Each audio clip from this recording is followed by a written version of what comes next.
Oh. Hi, welcome to another DVD and Blu-ray update, as well as the reason why my computer is here. I thought that I might as well start by talking about some of the stuff that I've been streaming, which I never really get a chance to talk about. Or, I mean, I suppose I could make separate videos. It's all up to me, really, but I just never I never get around to doing that. So I thought that I would, just before doing this update, which is the second, I actually filmed the last one yesterday, but I think you'll probably have seen that maybe a week ago by now. I'm gonna space them out a little bit, but I do have quite a lot to show in this one, but there's a lot of stuff that I'm just gonna sort of speed through or not really spend too much time on. So I thought that I would take some time here in the beginning to just discuss some things that I've been streaming. And so I have this document here online on my Chromebook with things that I've been watching all year, as well as games and books, which there's not a lot of that, but I've still added everything that I've watched and done, basically, in terms of media or whatever. So I'm just gonna go through this here backwards and see, kind of scroll back and see what I've been watching. Not really gonna specify the dates, but just for fun I thought that I would mention a few of these things anyway. So if you're not interested in this, then of course you may speed forward. So I did catch Ash vs. Evil Dead Season 3 on Netflix. I have Season 1 and 2 on Blu-ray, and I was going to buy the third one as well. But then I just saw that they had added it on Netflix, and so I watched it there. And it's a shame that the show is over. There's not going to be a Season 4, which, I mean, it's fine. 3 seasons of a show like this is more than I would have thought we would ever see. I mean, a few years ago, something like this would have seemed almost too good to be true. I mean, the show has been really fun, and they really made the show what it should be. I mean, they kept with the themes from the movies. Of course, it's going to have a slightly different feel being a TV show from decades later, but they really pulled it off well, I think. So I've enjoyed all seasons, and yeah, I'll pick up the Blu-ray eventually. I watched Bumping Mics with Jeff Ross and Dave Attell, which was actually kind of a fun stand-up show. Let's see, The Ranch Part 6, which was the one where Danny Masterson is not in the show anymore, which I think is a shame that outside politics have to affect the narrative of a show. But that's the way things are right now, while society are figuring things out. And I don't know, it's just the way things are. Danny Masterson he posted an Instagram post addressing this, and he was like, they made the best out of a difficult situation. The writers did. Obviously the writers weren't the ones who, I would assume weren't the ones who fired Danny Masterson. But anyway, so because of those things, Part 6 I didn't enjoy quite as much. Marvelous Mrs. Maisel Season 2, wonderful, on Prime Video. Season 1 was really good, and the second one was even better, I thought. There are so many good scenes. I mean, it almost plays like a farce at times. There's a scene when they arrive at this summer resort, and when they arrive at the house, like the camera shot, if this is the camera, then the house, I mean, it's a wide shot or a far away shot, and then the house, it's a big house, fits on screen. And then it shows the characters arriving at the house and walking inside and preparing things, leaving their bags, opening the windows. It's a scene which goes on for a couple minutes from just that one take, that one angle. And it was a really stuff like that just makes this show completely a one of a kind. I saw the Kominsky Method on Netflix, Season 1.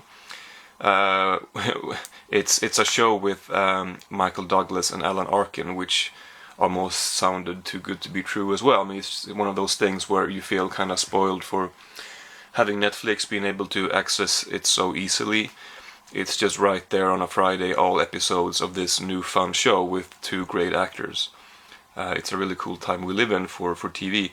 So yeah, I really like that show. I do hope for another season. Let's see. I did watch Making a Murderer season 2, and I did see season 1 a few months ago. Yeah, yeah, that's a whole thing in itself. Adam Sandler, 100% Fresh. I mean, I'm just going through this in reverse order, basically. I'm scrolling upwards, or scrolling up on my computer. I actually thought, I mean, people have been bashing Adam Sandler in more recent years, and maybe that's fair. His movies haven't been great. Although, while I did take a break for a few years watching his movies, I recently saw The Week Of, when that was released on Netflix, and I actually liked it. I mean, thinking back on it too, like, yeah, I mean, I thought that was a decent, funny comedy. And I also went back and watched Sandy Wexler, which was okay, a bit too long, but it was okay. And then I saw The Do-Over, which was really fucking awful, I have to admit. But I mention it because while the criticism may be warranted, this new stand-up special that he did, if you would call it that, was actually good. 100% Fresh. If you haven't seen that on Netflix, it actually is funny and touching. I really liked it, actually, unironically. I watched a casual season. You'll notice, for the most part, with my choice of TV, I tend to go for the comedy shows. It's not that that's the only thing that I like, but whenever I feel like watching a new show, I tend to be in a mood for something lighthearted, I suppose, or something simple, if that makes sense. So it's just easier to go to a comedy show, and it's always been something that I like watching. So I don't know, it just tends to be something I enjoy. So I saw Casual season 1 on HBO, which was okay. I don't think I'm gonna continue with it. I watched Good Girls season 1 on Netflix. It's not an original show, I don't think. But it was fun. It's with Christina Hendricks and what's her name? Anyway, a couple other ones. A really good show, actually, that I didn't really expect to like as much as I did. Oh, and I watched Maniac season 1, also on most of my TVs from Netflix. Yeah, really good, unique show. It's definitely one of a kind. It takes some time getting used to what the show is, I suppose. I mean, the first episode, I was trying to figure the show out, but it's difficult to figure it out because it doesn't really fit any one genre, or it's a unique show. Really enjoyed it. And then I saw Forever season 1 on Prime Video, which I thought was quite good. It's the one with Fred Armisen and I know her name. I'll think of it eventually. A couple documentary shows. The Keepers on Netflix. Just a difficult show to stomach, honestly. I mean, it's a great show. It's an important show dealing with cover-ups of sexual abuse in the Catholic Church, which is certainly not something new. And this show came out last year or a couple of years ago. But it's still the stuff that they bring up, and it's a good show, even though it's difficult to get through, just because it's rather devastating, to say the least. Let's see, the Defiant Ones on Netflix, fairly interesting. I had heard such good things about it, and so I just went in blind, not really knowing what it was. And yeah, it's pretty good. Jack Ryan season 1 on Prime Video. So this is actually a show which is not a comedy show, and it's a kind of show that maybe I normally wouldn't be excited to see, but I actually really liked it. I thought that it really worked, and John Krasinski, he's good in it, and the way they framed episode 1 was really well done.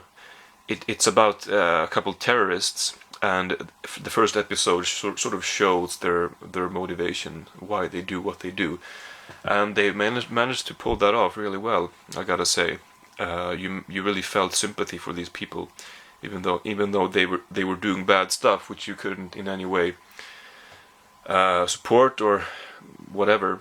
You can understand where they're coming from, and I thought that was a nice touch, if you will. Now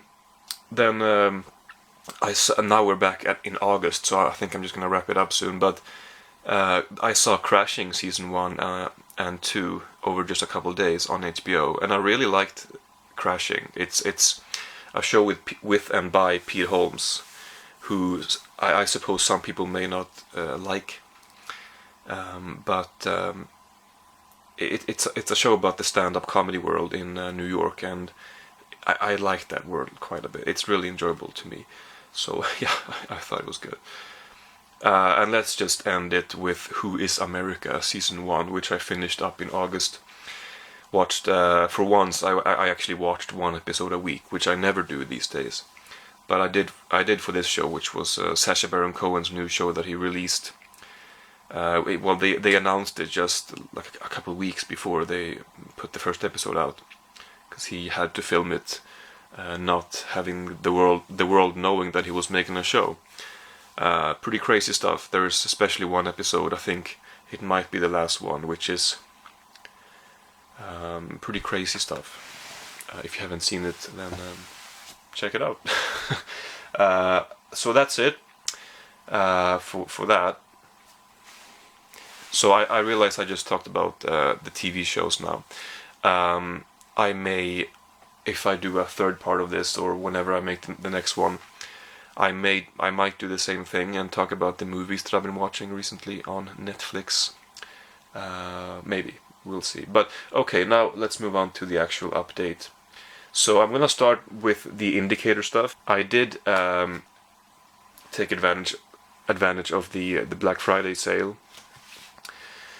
and I got quite a few things. I haven't seen most of them yet, so I'm not gonna show them to you right now. I'd rather wait until I've seen them, but I do have quite a few from before, and a couple that I bought from the sale that I actually have seen. So I'll just show you these. Absolution. This was quite good, actually. It seems to be a forgotten little gem that I actually enjoyed. Maybe I didn't like the ending too much, but the first act or the first half, perhaps, I thought was quite good.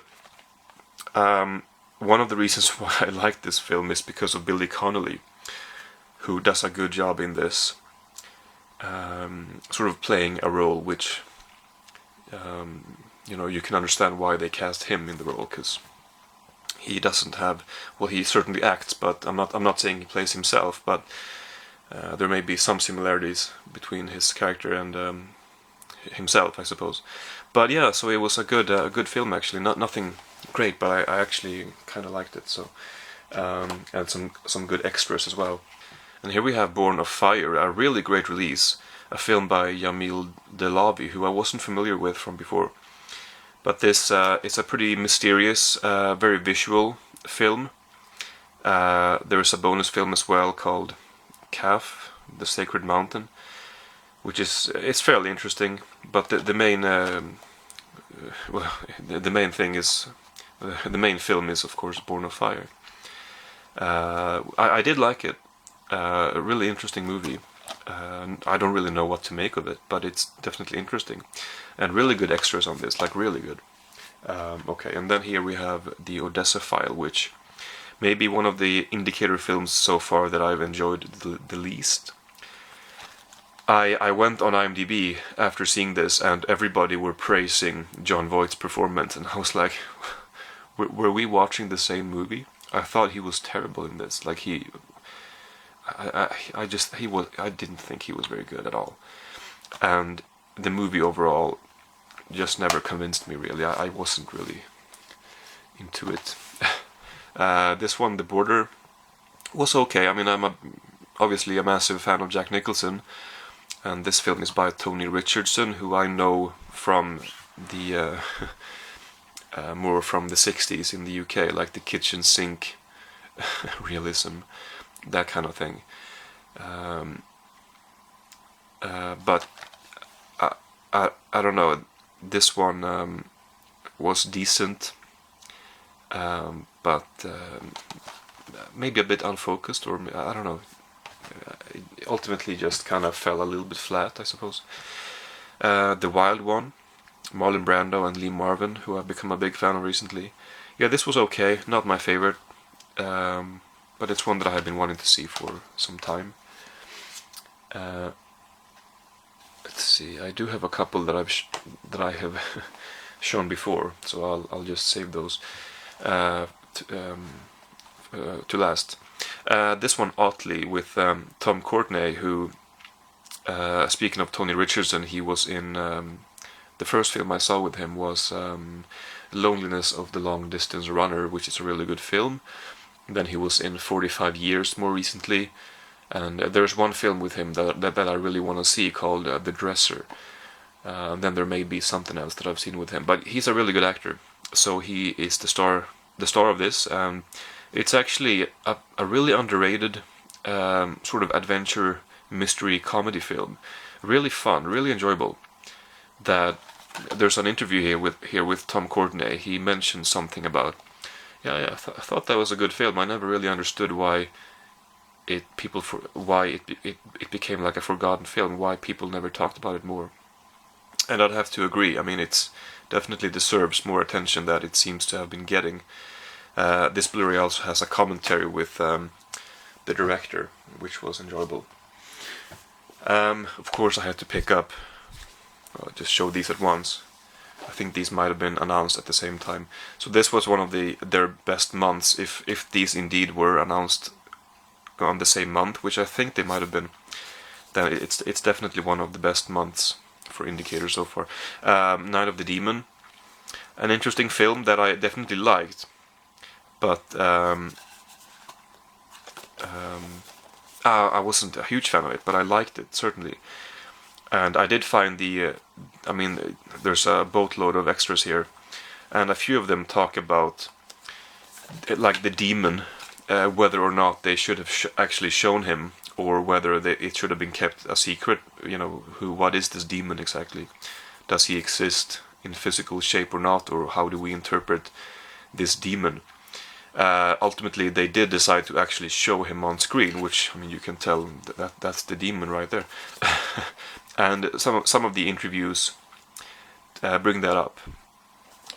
Some people think that the film would have been more effective without the monster, because it almost became like a B-movie in some way. The effects did. The effects are really good, but there's one close-up of the monster, which I guess is that shot on, or the scene from the cover. And the monster, it doesn't look bad, but it looks like a monster which could have been featured in a B-movie. And so some people felt that took away from the quality of the film or whatever, which I enjoyed listening to those interviews. This box set was a really wonderful box set, really fantastic content here. The movies obviously are really fun for the most part. 13 Ghosts was definitely my least favorite. Homicidal actually had a really impressive twist ending, which I didn't see coming. So I'll give it credit for that. That actually worked pretty well. The Tingler may be the best movie here. And then Mr. Sardonicus, which I thought was quite good as well. Pretty good. I think these two were my favorites though. Of course, William Castle, he used gimmicks in his movies, and so they talk about that on the extras as well. And of course, you already know what they are from having seen the movies, but that makes for a really interesting box set, listening to all these people talking about the gimmicks and the history of, stuff like that. And there's a really good feature-length documentary as well called, what is it called? Well, it's a feature-length documentary with, right here, the William Castle story, with a bunch of people that I like, John Waters, Stuart Gordon, Joe Dante, etc. So really good box set. I think the second one has come out by the time I filmed this. The movies in the second one, it's only really one that I'm looking forward to seeing. So I wouldn't be in a hurry to get it if it wasn't for the fact that it's limited. And I don't really want it to sell out, obviously. I don't think it will. But anyway, I don't really want to risk it, so I'm gonna try to get that as soon as I can. And now to the three movies that I've had from before, and that it took me a while to actually watch for some reason. But I finally saw these, the last few that I had in my collection from Indicator that I hadn't seen. The Eyes of Laura Mars. I mean, I understand that people might not like this, but I actually really did. Faye Dunaway was good in this, and Tommy Lee Jones. And then Brad Dourif is in this. He's really great. It definitely made me think of giallos, like the Italian giallo. There are certain similarities, I mean, to me, it sort of worked. The movie, it's a bit cheesy. It's not really the most memorable plot or twist, but I thought it was well filmed. It was well put together. I actually really had a good time with it. This one I also liked a lot. I think this one and the next one were the first two Blu-rays that I bought from Indicator. So it took me a while to actually watch them for some reason. But yeah, Bonnie Lake is Missing.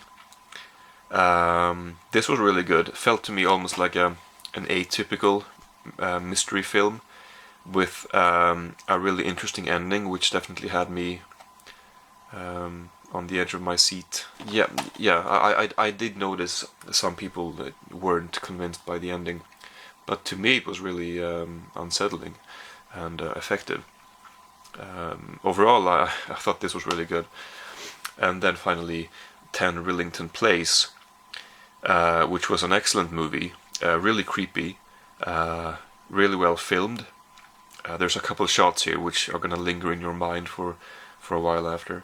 Richard Attenborough plays this role really well as this serial killer who is almost sort of constantly on the verge of revealing his intentions to the people around him. So he plays that pretty well. And Judy Geeson and John Hurt were also very good in this. So yeah, that was a really good one. This one, so now it's just a bunch of random stuff. This one, Mr. Sloan, I actually saw yesterday. It's, I guess, a miniseries. I don't know if they intended to make a season 2, if it was possible, but this is the only one they made. I haven't really heard anyone talking about this. It doesn't really seem like it did very well, but I could be wrong. This is with Nick Frost and Olivia Colman, but especially him. I think if you like Nick Frost, then you definitely are gonna want to check this out. And this is another reason why I wanted to see this. It says from the director of Curb Your Enthusiasm, Robert B. Whitey. He wrote and directed this show, so it was quite good actually. I enjoyed the first couple episodes the most, but it's definitely a consistently good, well-made comedy drama, I suppose. Takes place in London of December 1969, or Watford, England. I don't know where that is. Anyway, in England at least. Anyway. Here's some comedy. Billy Connolly, Erect for 30 Years. Just another Billy Connolly DVD to add to the collection, I guess. Okay, there are a few things here that I'm gonna save for later. There's a lot of Swedish stuff, but I think I'll wait with those for last. This one I really don't know what it is, but it looked like an interesting foreign film. I'm not gonna try to pronounce it, but well, it says The Storytellers here. I actually thought this was a documentary at first. It didn't really specify exactly what it is. It's not a documentary, but it was cheap and it looked interesting, so I got that. And here's I actually have, no, anyway, this is a Norwegian documentary that I happened to find at a secondhand store, My Beloved Child. It's about this girl who was sexually abused by, is it her father or her stepfather? I think her father. Yeah. And then she ended up killing him ultimately. So it's about her. I think it ends with her going to serve her time in prison. So I would never have known about that if it wasn't for the fact that I went to a flea market and I happened to find it, and I like documentaries. So, but it was good, definitely. Here's a film called Winter Sleep with or by the Turkish filmmaker Nuri Bilge Ceylan. This one I thought that I would like more than I did. It almost felt like it didn't really need to be as long as it was. It's a 3-hour long film, and I never really felt like it had any right to be that long. But maybe I don't know. That's just my opinion. This one I don't really know anything about. Here's the original title. I haven't seen this yet, so I'm gonna have to come back to that. I found this very cheap, The Bachelor Party, which I have seen years ago, but it's been a while, and I thought that I'd pick it up for the price. Here's one that I actually turned off. I thought that I would enjoy it. It's an Italian film. Again, I some of these foreign films, there's no English title on the DVD because it's a Swedish DVD, so I really don't know what the English title is. Now I can't really look up the English title for all of these, but here's the original title. Yeah, I wasn't really in the right mood for this, so I'm gonna have to come back to it, I suppose. Here's a documentary by Colin Hanks, the son of Tom Hanks, called All Things Must Pass, The Rise and Fall of Tower Records, which tells the story of the very popular, once popular, Tower Records. And to me this was a really energetically, passionately told documentary about this record store, basically. Some people were apparently not happy with the fact that the only people interviewed are people who worked for Tower Records, but to me that made sense, because it seems to want to convey that sense of enthusiasm that they all felt for their job, and so it makes sense to focus on the people who actually worked for Tower Records. So I thought it worked as a film. I thought it was an interesting documentary. Let us continue with a few movies that are still sealed. I haven't seen them yet, so I'll just show these quickly. Jack the Ripper, a movie with Klaus Kinski. I've recently watched a bunch of Werner Herzog movies with Klaus Kinski, so I was sort of in the mood for... Well, I mean, it made sense to buy it because he was on my mind, I guess. Klaus Kinski. I'm not sure if the movie is particularly good, but I'll find out one day. This one I actually saw in the gym, of all places, when I was doing cardio a couple years ago, or a few years ago, I don't know. This was on TV. It may have been a shorter version, like a 1 hour long version. This is a 1 hour 24-minute version, so there might be stuff here that I haven't seen. I'm not really sure. But I recall sitting on the exercise bike watching this Lordy Monster Man. It's mainly about Mr. Lordy, or whatever his name is. It's not really about the band Lordy. Well, it is to some extent, but the movie follows him. I mean, you can see he's on all of the pictures. If you don't know Lordy, they are a band who, I mean, they're still making music, I'm pretty sure, but they were once a lot more popular than they are now, I would say, because they won the Eurovision Song Contest in 2000. I mean, I watched it with a bunch of friends. We saw this together, so I think I might have been about 14, so maybe 2006. and we had a good time watching the Eurovision Song Contest and witnessing a hard rock song win the whole thing. But since then, I've listened less and less to this band, and certainly in the most recent years, I haven't listened to them at all, because it's not really what I enjoy to listening to these days. But the documentaries I remember being pretty good. I remember that he talked about some of the disappointment, or yes, I guess so, that he felt after the Eurovision Song Contest, because they were doing really well. Everybody knew who they were, and so he figured that when that was gonna keep going, we'll be able to keep this going, playing for a lot of people. But that sort of dipped very quickly, and they were back to playing for in really small venues rather soon. And he, I guess he had some bitterness towards that, which you could understand. But that was a really interesting aspect of this. Anyway, here's an animated movie, The Prophet. I know nothing about this, but it looks like a fairly interesting animated film. So I got that, and then I got 2 Swedish films. I'm trying to pick up some more older Swedish movies, which I don't really watch them that often, but I like owning them for whenever I am in the mood. So this one is directed by my grandfather. Well, not really, but my grandfather, he had the same name. Everything's falling.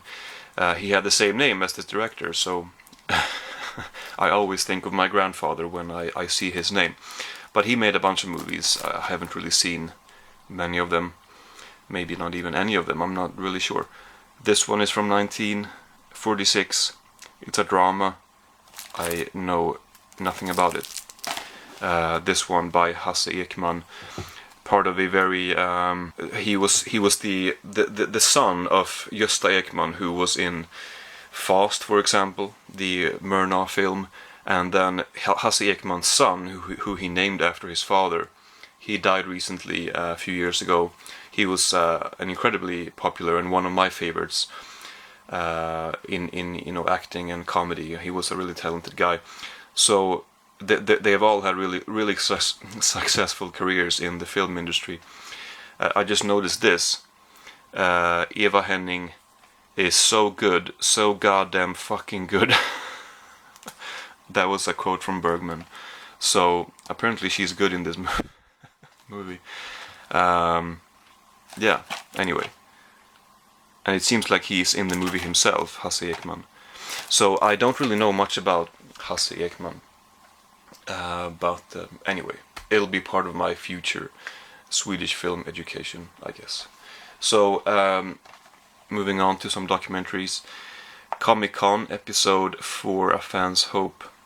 Yeah, this is sort of I don't know, a fairly sloppily put together documentary about ComicCon and a few people who go there and whatever they're up to. Somebody who's proposing to his girlfriend during a Q&A, I think with Kevin was it with Kevin Smith? I think so, but I'm not sure. It really wasn't very engaging. It didn't really. It was not my favorite. This one, this film made me want to buy a box set with this director's films, which is available in from Amazon Germany for like 130 euros. But I thought this movie was interesting enough to buy that box set, so I'm gonna try to do that because I think I'll like his movies, because I like this one a lot. This one is called The Basement, or I think the English title might be In the Basement or something like that. It's a fairly sexually explicit, kind of eccentric documentary about people and their basement habits, or that's what it says. A fascinating and a unique odyssey into people's basement habits, which I guess is what it is, but it's just sort of a way to tell some bizarre stories of some interesting people and what they're up to. And I love stuff like this. It's hard to describe, but it's mainly tableau shots, and there are some interesting characters discussing, talking about their weird fetishes or their weird habits, explaining why they do what they do, stuff like that.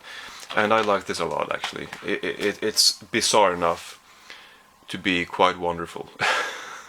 And I really want that box set with all of his movies, because apparently there's English subtitles. It looks like a really good box set, so I'm gonna try to get that. Anyway, here's one that I was a little bit disappointed with. What is the English title? The Search for Wang. So Wang was a small actor. You can see his height in the Philippines. Who the Swedish title is They Call Me Mini Bond, which I guess is a more well, it more describes what the film is, because he played a kind of I don't know how to say that, but a Philippine maybe version of James Bond, and he played this character for a couple movies. And there was this film fan from the US or the UK, I don't know, no, Australia, who had seen some of these movies, and he was interested in who Wang was. So he goes to the Philippines to try to find out about him, or yeah, trying to find him, but he may or may not be alive. I don't need to reveal that. Well, I think I just did. It's not really that important, but he tries to find out who he was, what his story is. It sounds really interesting, like a really interesting story, but it ended up being an okay film. Pretty interesting, pretty enjoyable. This next one I thought I'd like, but I couldn't get into it. It's called Big River Man, and it's about this guy. I don't remember where he was from. He was from somewhere in Europe. He tries to swim the Amazon. He's this 53-year-old overweight guy who drinks too much. And he sets out on his incredible mission, full of hope and determination, to swim the length of the world's biggest river, the Amazon. It just wasn't very engaging. I've used that word too much in this video, but it just wasn't. I couldn't get into that. So I had to turn it off, unfortunately. Curse of the Gods. Rob Brydon and Steve Coogan, as well as David Walliams and James Corden. A film that I've known about for a while. I like the people involved, so I wanted to see this. It's alright. There are some fun moments. Yeah, I basically just bought it because I like the people involved. Here's a French film. I realized there's a bunch of random stuff here. I don't know, again, the English title, I really don't know, but Michel Houellebecq, he plays himself. I didn't know who he was before, but he's a writer who plays himself. I guess he brings up some of his worldview and philosophy in the movie. It's a pretty bizarre movie. It's about a couple of people who kidnap this guy and then hold him ransom. It's a very atypical hostage drama. It's not a drama at all, if I can speak. It's more of a comedy, kind of a deadpan comedy, a very kind of odd film, which I did like this. It was weird. It was definitely enjoyable, and yeah, that's it really. Here's another French film. I really apologize for all the lack of English titles, but you know, it was fine. Here's another French film, Saintamour, Gérard Depardieu, and the same guy, Benoit something. doesn't look like a French name. Looks Dutch. I don't know if is he Dutch. Maybe. I think he might have been involved in that movie Man Bites Dog. Is that him, or do I mix them together? I think it might have been. Anyway, this was enjoyable. It says French sideways. It's easy to make comparisons like that. I guess there are some similarities. I mean, they have wine. I wonder if they would have made the comparison without the wine. Maybe not. But it's also a road movie. Which, yeah, father-son kind of thing. Yeah, fun. I mean, it's, yeah, there's not much to say. It's just an enjoyable comedy. Drama comedy. No, well, yeah, mainly a comedy. Yeah, I liked it. I do like watching French movies, and I'm a fan of Gerard. So here's one called 5 Flights Up, with 2 good actors who didn't quite manage to make this script interesting. It was just decent. It's about them. They've lived in the same. They're a couple, older couple who've lived in the same apartment for decades, and then they're thinking about moving, and so it's about that process. And it was okay. Yeah. Here's a show, a British show that I would have liked a lot more if it only focused on Anne Reid and Derek Jacobi's characters, because they are 2 really good actors. And their characters, or their chemistry, their relationship, as they play this older couple who haven't met each other for like 50 years since they were teenagers, and then they meet after all those years, and then they both had a couple of marriages, and they start seeing each other, and they decide to get married very quickly. I would have liked the show to be just about them. But they're fucking kids. They're in the way. Too much. I mean, I don't know. I'm not saying the actors who played them were bad. I just thought it was a real shame that the show focused too much on their kids. It should have been just like 80% about them, and maybe the rest about the kids. But they are the interesting characters in this show. Last Tango in Halifax. So I did watch all of it, but I was starting to become a little bit tired of the kids, or the children. I thought I didn't really care about them. I just wanted to get back to these guys. So because of that, I'm not gonna keep watching the show, which was a bit of a shame. Here we have a couple movies with Helen Mirren, where she plays a couple queens. Here's the Queen. Where she plays the Queen, and this is one of those movies that I think this was the only movie apart from kids films, for when me and my cousins and siblings would visit.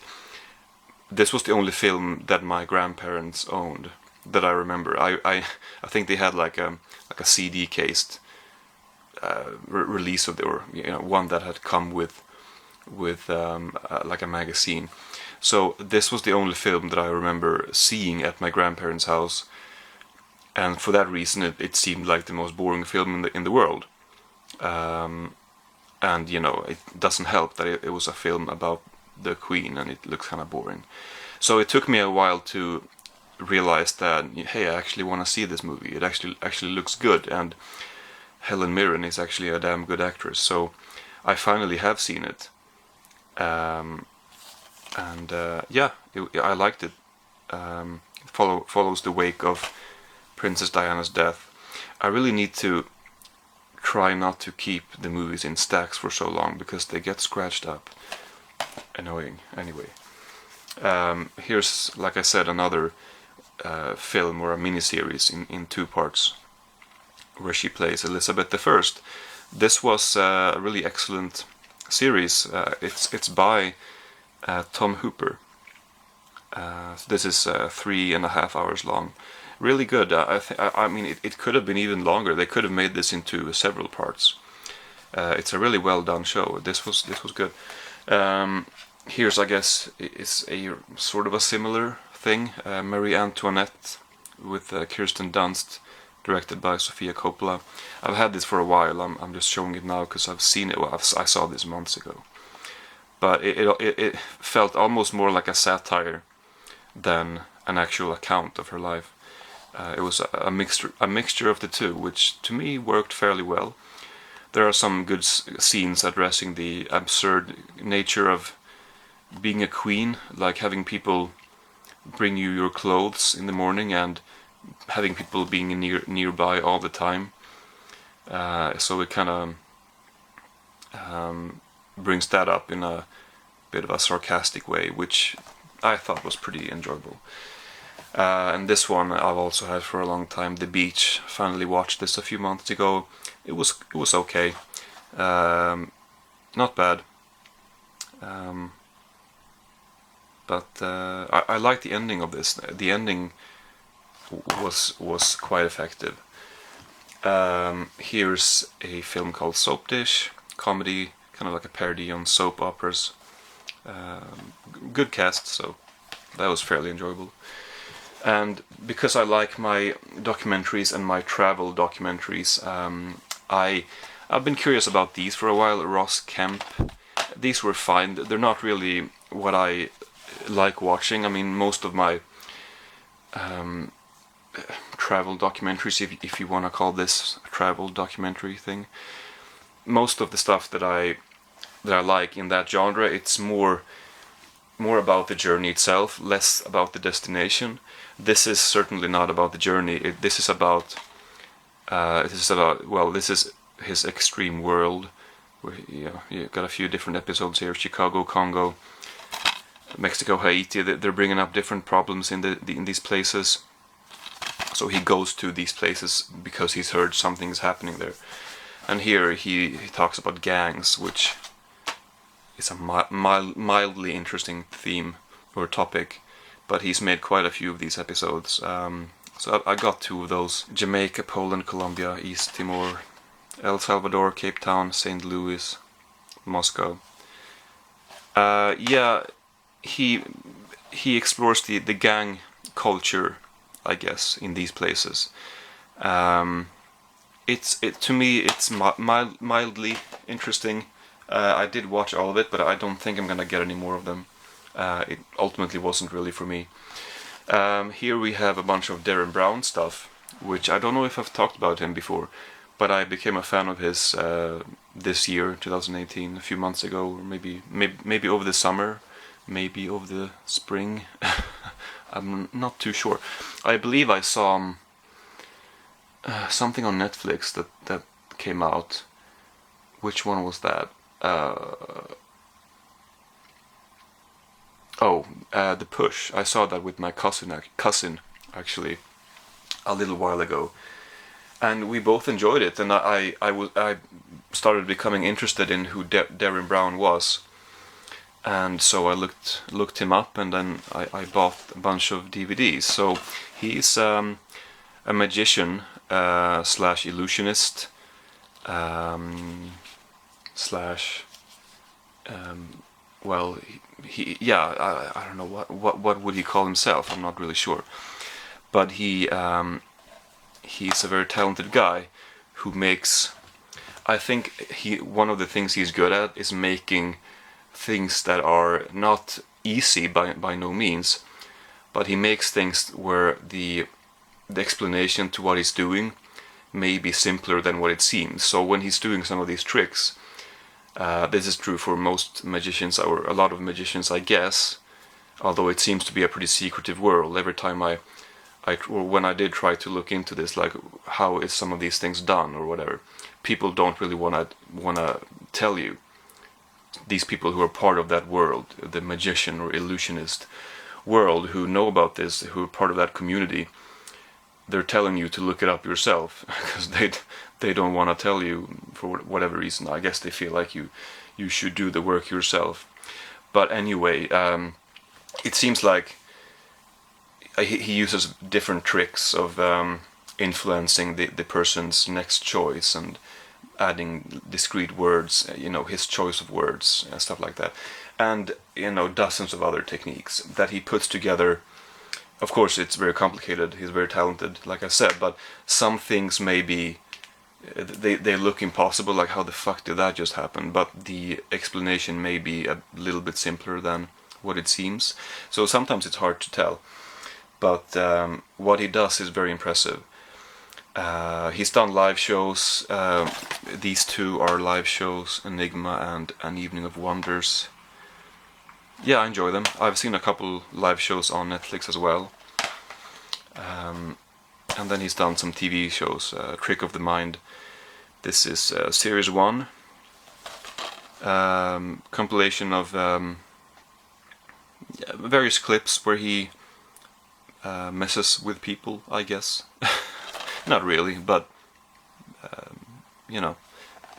he performs tricks in front of people. It sounds like a pretty typical thing, but he definitely has his own voice. I tried to. A lot of people were saying this, that there's not really anyone who's like Darren Brown. Like you could mention David Blaine, or I don't know.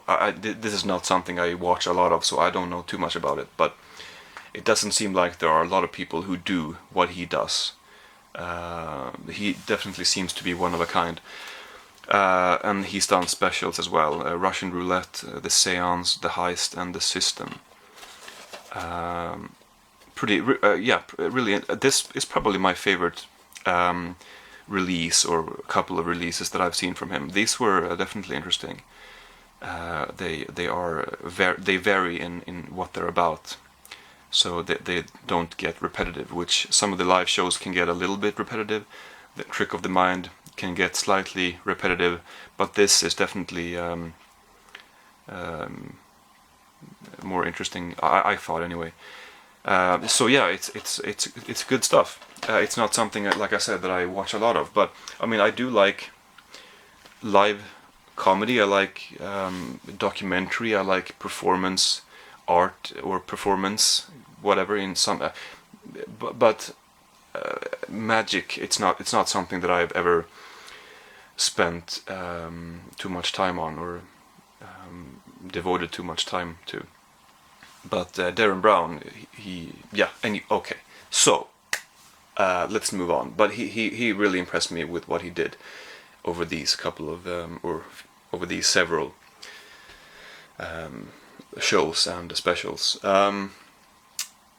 There's still more that I haven't seen, but this is gonna have to do for now. So I got a stack of Swedish stuff next, and this is actually the last of the DVDs. So when I'm done with these, then it's empty here. So I didn't really expect to be able to talk about all this stuff in just 2 videos, but I'm glad I managed. It's nice to get some of this stuff out of the way, frankly, put them up on the shelves. But yeah, let's just get through this stack of Swedish DVDs. Here's a documentary, Mio. This guy was born in Thailand. He lives in Sweden. He tries to make it. I think he might live with a foster family, possibly. There's some crime in his life that he tries to get away from, stuff like that. So the camera follows him for a couple of years. So that was pretty good. Here's a documentary series about a very well-known and influential family of finances that I didn't really know much about, anything really, before. So this was really good to see. Valen Belly, that's their last name.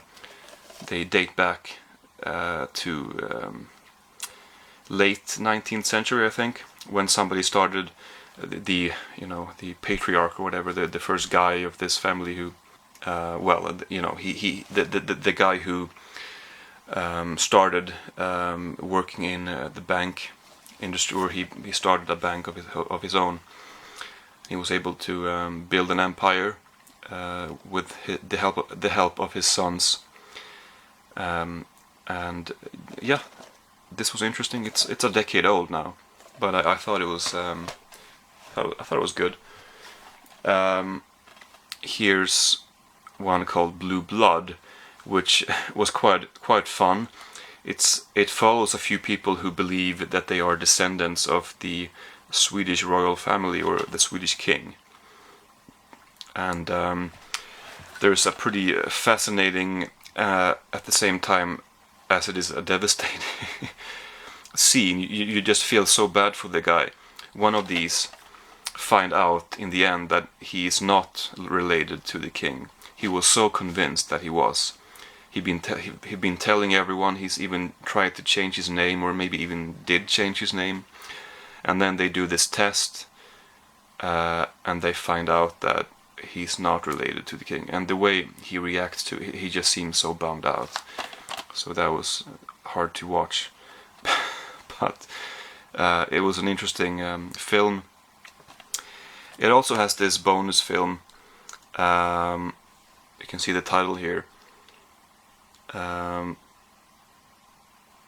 About, well, it says here about young Swedish Muslims who wants to sacrifice their lives. It mainly it tries to get in contact with some of those people, but it mainly follows this guy who seems to be born in Sweden and turned to Islam for some reason, and found what he's looking for there, and it mainly follows him around. But I almost thought that was a better film than this, but it's the bonus film. I think it might even have been hidden in the menu. It was like an Easter egg. I don't know if that was on purpose or not. But anyway, so definitely two very different films, but both good. So this next thing, I may be the only person in Sweden who, one of the very few people in Sweden who would actually buy this and feel excited about this and watch all of it enthusiastically. And I should be ashamed of myself, but I'm really not. You won't know what this is if you're not from Sweden. But this is it's this old Swedish travel show that I don't know how long they aired this, but they had a bunch of well-known personalities, celebrity. Well, not really celebrity. Well, I guess kind of, but most of them, or some of them, are mostly famous for having done this show. Like this guy, I don't know if he's known for anything else really. This is the same guy.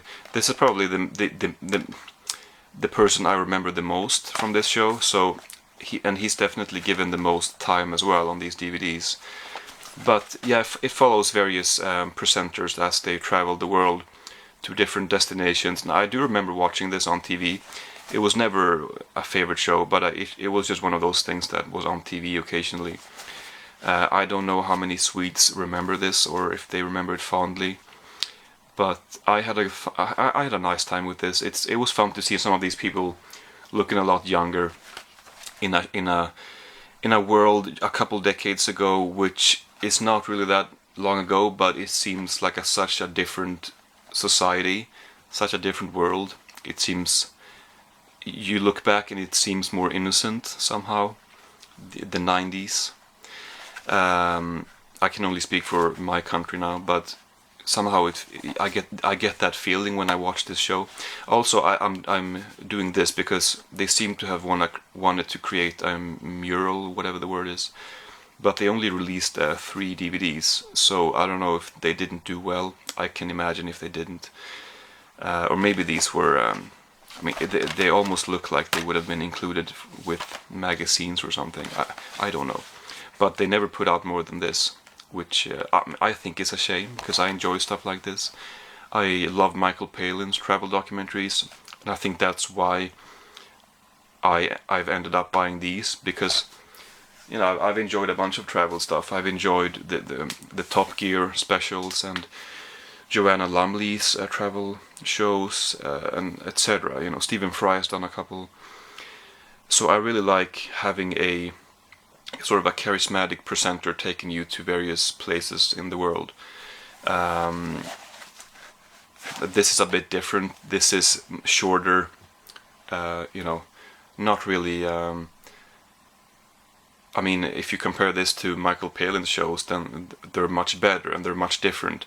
These are just short, ranging between 5 and maybe 15 or 20 minutes long, short segments from various places around the world where they talk about what kind of place it is and what you can do. It's a pretty standard affair in a way, the way that it's presented.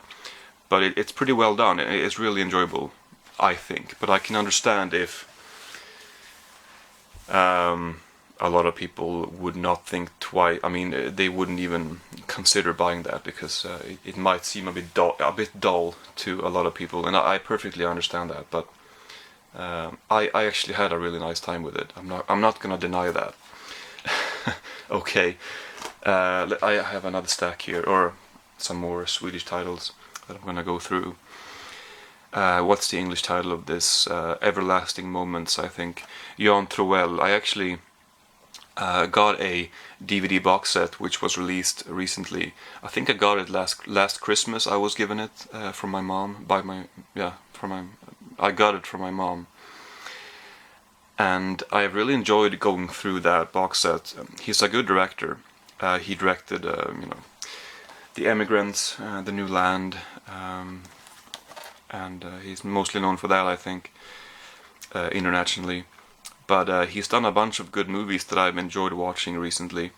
So I have seen this movie before, but when I saw this, probably about a decade ago now, close, I didn't really know who he was. So it's gonna be more interesting to watch this now, knowing who he is. There's a couple of featurettes too, so that should be enjoyable. The rest of this stuff that I have here is mainly, well, maybe mildly interesting at best if you're not from here, but I don't know. Anyway, I'm just gonna go through them. It's some comedy stuff, some live stuff, like this one. Galenskaparna After Shave. They are a comedy group. They've worked together for about 35 years. They still do shows and stuff, but not as frequently as they did. I mean, they're getting up there in age. I think they're in their 60s, most of them now, or well, I think all of them are in their 60s now. Yeah, and they've done a bunch of stuff. I did buy a whole bunch of their DVDs. They have really good DVDs out with a bunch of good extras and stuff like that. So I bought a bunch of them from Ginza maybe last year, and only recently have I started going through them. And I'm not going to show them all now. I'm just going to show this one because I bought this one more recently. But I've always known about them. They've done, I mean, like I said, they're a comedy group. They've done a couple TV shows. Yeah, a couple TV shows, but mostly live shows and working in various genres. Like this one is one of their few, maybe the only one, possibly, but definitely one of the few live shows that has like a coherent story, or like what's the word? Well, that has a narrative that follows the whole story. It follows the same character. So that's what this is. And then they have some musical stuff, some sketch comedy, which is most of what that's mostly what they've done when they worked in TV. They've done sketch comedy, and they take that, bring that on stage as well. And were just experimented with a bunch of different stuff. Everything, or most of it, if not everything, is written by one person. This guy right here, who happens to play the main character in this show. And then the rest of them, they mainly act and they play characters. They don't really write too much. But yeah, what else could I say? I don't know. This one is from the 90s, early 90s, maybe mid 90s. Yeah. And it has a second live show here as well, which they've done that a couple times with their DVDs. They've put like a couple older shows on them.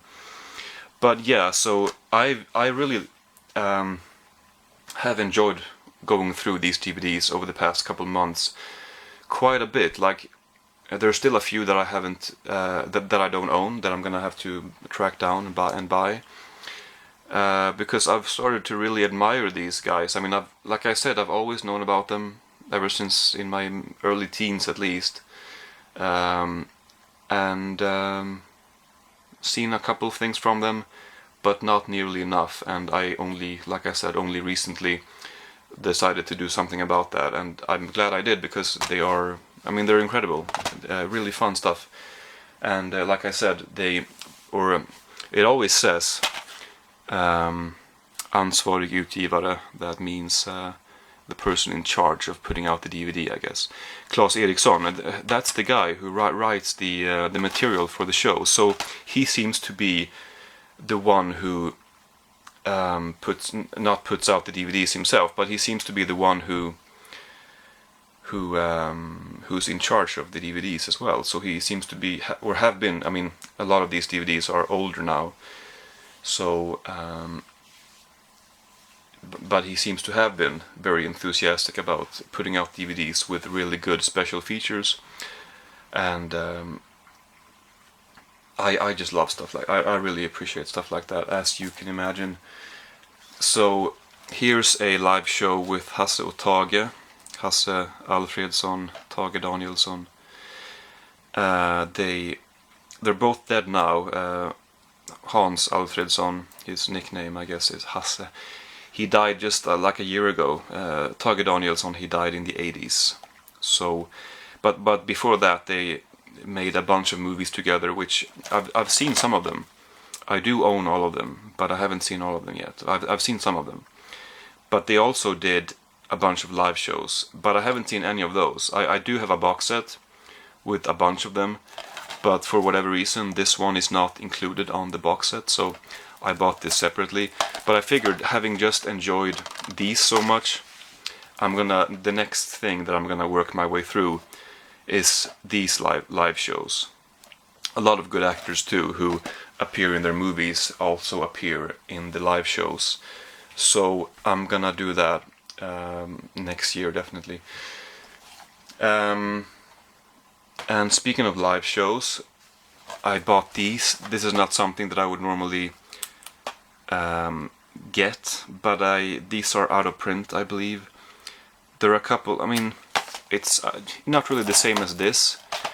This is more farcical comedy, live comedy, and these are a couple hours long each, from 2006, 2011.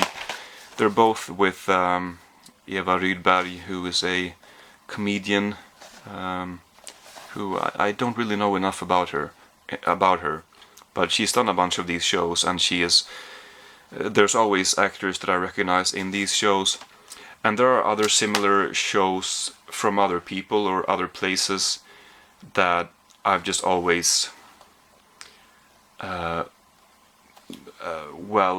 looked at with a lack of respect, I hate to admit, because I don't know, they just never appeal to me.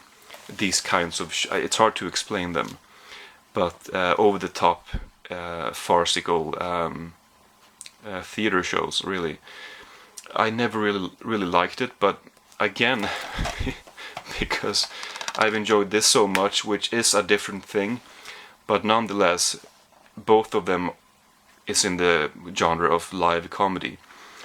So I figured I would pick these two up and check them out eventually. They both seem to have a historical theme. This looks like a World War II setting, and this I don't know what. Look like, well, she's trying to be a pirate, I guess. I don't know when this takes place, but most of them, perhaps. This is only 2 of the DVDs available. If I can find the rest, then I'll probably buy them. Yeah, I can't say much more about it than that. I don't know if those are exaggerated farces like these other ones that I've seen clips of over the years, but something tells me that they may be similar. I don't know. We shall see whenever I get to them. And I have one more here, which somehow feels appropriate to end with this. Listen, I really don't know how many people are still watching this video, how many people are interested in what I've been talking about over the past 20 minutes, but I feel fairly passionate about stuff like this, so I don't mind talking to two people at this point. So Halmstad is the city that I live in, and this is a DVD that was put out by a guy who's from here. He is a historian. He talks about I just found this, you know, on in a second-hand store, and picked it up, and I thought it could be fun to watch because I'm from here, and it's by the same guy who released a book, and he starts this DVD by talking about the book and how it was popular, so he decided to make a DVD where he could elaborate, basically is what he says. And he, like I said, he's a historian, so he shows clips from our city and talks about what they've looked like before, showing old photos and stuff. And it's clearly and independently produced. I mean, I don't think it's a DVD-R, but I wouldn't have been surprised. It's just a small DVD or a small project, I suppose, that they put out. But there's definitely a passion from this guy, Stellan Larsson. I guess that's the presenter and the guy who made this. It definitely feels a certain amount of passion towards his city and about telling the viewers about this. Now, this definitely feels dated, even though it's just May 2006 is when this came out. It's only 12 years ago, but DVDs, they were still going pretty strong then. They're not really now. I mean, people wouldn't really put something out, put something like this out now. I don't think so. It also has a slightly dated quality, which to me is just charming. But yeah, I came across I do have one more DVD with footage, a compilation of a bunch of old footage of the city I live in, which I didn't really enjoy that as much as I enjoyed this. But this one it was nice. That's really the best word that I can sum it up with. It's just nice, you know, as somebody who lives here and have been living here all my life. So yeah, that's that. As always, I feel slightly unhappy with my my reviewing skills, but this is gonna have to do. Hope you enjoyed these couple of updates. I am now up to date with everything that I've been watching. I shall be back, eventually with more stuff. I mean, I could probably make another hour-long part with the stuff that I've been buying recently, but I haven't seen that yet, so, you know, I tend to... I'd rather wait a few months and show it a few months later, actually having seen it, than just showing stuff that I haven't seen, which I do that sometimes. But for the most part, I like being able to talk about it. So, okay, then. Thanks for watching. I reckon this was a pretty long one. Yeah, see you whenever the next video will be. Bye bye.